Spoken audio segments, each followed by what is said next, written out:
ஸ்ரீ குருபியோ நமஹ. பெரியவாச்சரணம். ஹரஹர சங்கர, ஜெய ஜெய சங்கர. திருவிளையாடல் புராணம்ல அங்கம் வெட்டின படலம் தான் பார்த்துட்டு இருக்கோம். இந்த மனைவி சொல்லிடுறா குரு கிட்டக்க, ஹஸ்பண்ட் கிட்டக்க, அவர் என்ன பண்ணுறதுன்னு தெரியலையே அப்படின்னு பகவானை வேண்டத்துக்கு கோவிலுக்கு போகிறார். இப்போ இந்த கையை பிசைஞ்சிருந்து இந்த பத்னி ஒய்ஃப் வீட்டிலே அப்படியே உட்காந்து தவிச்சுட்டு இருக்கான். இவன் எப்போ என்ன மிரட்ட போகிறான், என்ன செய்ய போகிறான்னு தெரியலையே அப்படின்னு சொல்லிட்டு.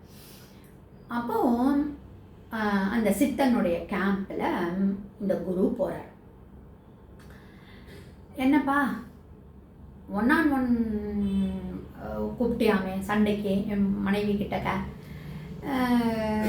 நான் இப்போ ரெடி, வா சண்டை போடலாம், வா நீயா நானான்னு பார்த்துடலாம் வா அப்படின்னு இந்த சித்தனுக்கு ஒன்றுமே புரியலை.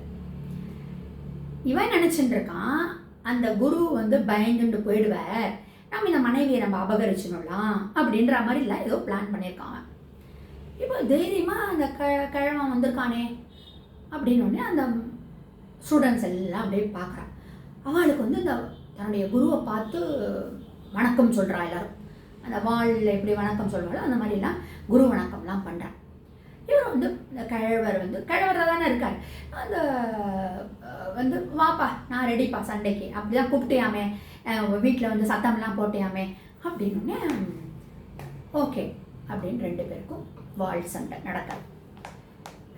இவன் நினச்சிட்டு இருக்கான் இந்த கிழம் சும்மா எத்தனை ரவுண்டு தாங்க பிடிக்கும், அப்படி இப்படி ஷீவினா அவ்வளோதான் ஓடி போடுவான், இல்லை அப்படியே அவனை இது வதம் பண்ணிடலாம் அப்படிங்கிற தைரியத்தில் இவன் இந்த இடம் ரத்தம் இதில் திமிரில் அப்படியே சண்டை போட ஆரம்பிக்கிறான். அப்போது அந்த வயசானவர் எந்த நாக்கில் குரு பத்தினி கிட்டக்க நீ தப்பா அப்படி பேசித்து இல்லையா, இந்த நாக்கு தானே தப்பாக பேசித்து, வெட்டுறன் பாருடா அவனோட நாக்கை அப்படின்னு அந்த குரு நாக்கை வெட்டுறார். சொல்லிட்டு நாக்கை வெட்டுறார். இந்த கண்ணு தானே குரு பத்தினியை தாயா மதிக்காம தவறுதலாக பார்க்க தோணித்து, கண்ணை வெட்டுறேன். இந்த கை தானே அவளுடைய கையை பிடிச்சி இழுத்தது, அவள் கிட்டக்க ஒரு வஞ்சகமான ஒரு ஆட்டிடியூட் காமிக்க தெரிஞ்சுது அப்படின்னு கையை வெட்டுறேன். அந்த நெஞ்சத்தில் வஞ்சகம் வச்சுக்கலாமா நீயே அப்படின்னு அந்த நெஞ்சை இது பண்ணுறேன் அப்படின்னு ஒன்றா சொல்லி ஒரு அங்கமாக அந்த சித்தனுடைய அங்கத்தை எல்லாத்தையும் வெட்டுறார். அப்படி சொல்லிட்டு அவர் பண்ணுறதை பார்த்தா அத்தனை பேரும் இந்த நியூஸ் வேற ஸ்ப்ரெட் ஆகி மக்கள் வேற நிறையா சேர்ந்தாச்சு.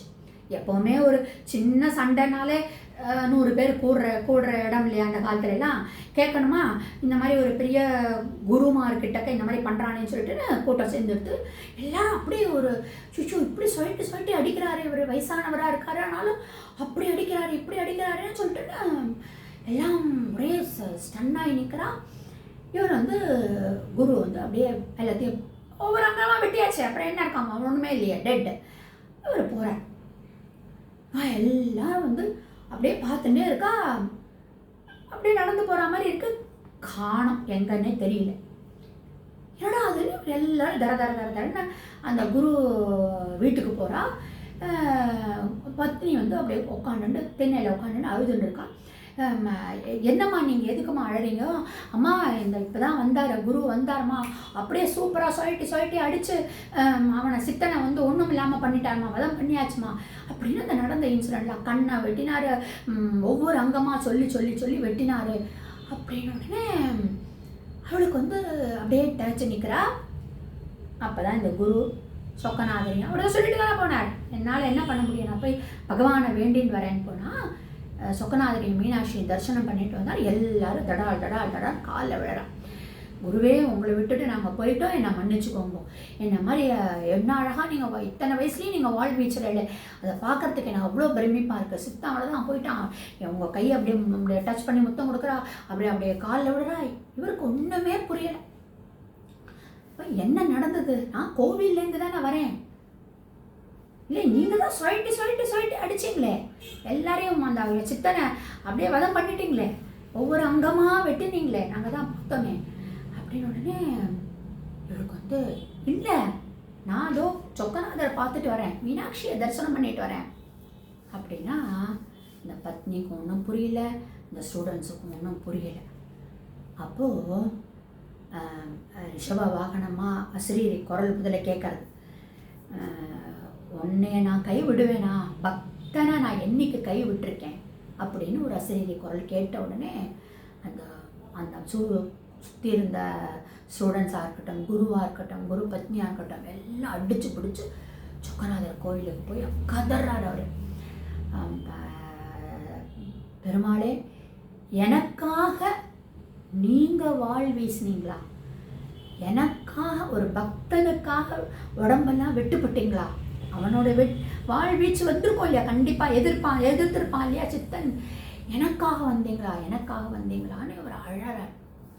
அப்போது ரிஷப வாகனத்தில் பரமேஸ்வரனும் பார்வதியும் காட்சி கொடுத்து சொல்கிறார், என்றைக்குமே எந்த நாளுமே யார் ஒருவன் ஒரு குரு நிந்தனை பண்ணுறானோ அதை மாதிரி ஒரு பாவ செயல் இந்த உலகத்தில் ஒன்றுமே இல்லை.